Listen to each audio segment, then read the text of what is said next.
you have to remember most of the records played on radio are there because there's some kind of radio plugger that has placed it there. Well, I say placed it there, has pitched it to either that radio DJ or the the radio DJ's producer.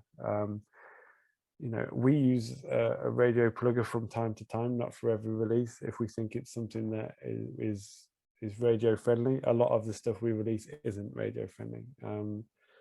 But yeah, but that there are other ways, but 9 times out of 10 there's music on the radio because a radio plugin service has been used, or a PR company has promoted the record, and this goes back to a lot of artists that break through these days are usually financially comfortable before they do this.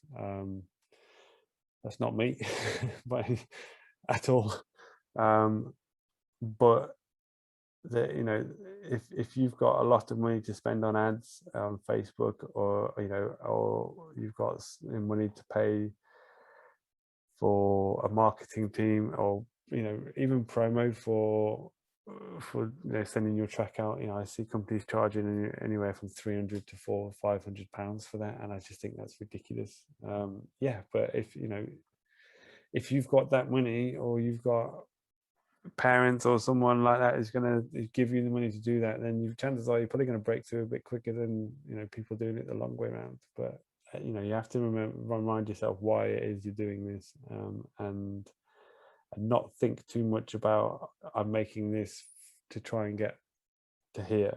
If you just focus on what you're doing, and if that happens along the way, I mean, there are ways of getting your songs to the radio. We managed to do it with Share It Ecstasy, but again, Kevin's been in the game a long time, so if he sent a track to them, then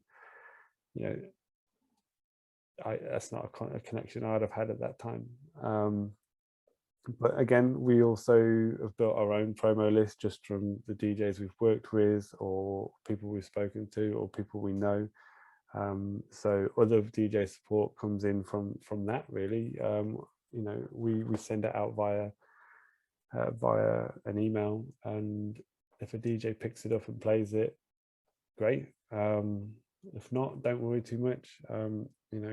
We've had tracks that have had terrible feedback from club DJs when we've sent it out, and then it's performed really well on Beatport and things like that. I think it's tricky to get tied up in if you've got a track and you generally think that a certain DJ is going to play it, get hold of them. You can message them on Instagram or something like that, but don't send your track out to everyone and just see who picked it up.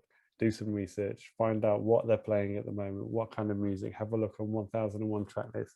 What kind of tracks is such and such playing? Okay, that this sounds like that. Get it to them, but be polite. Don't spam them. Don't chase them. And just cross your fingers.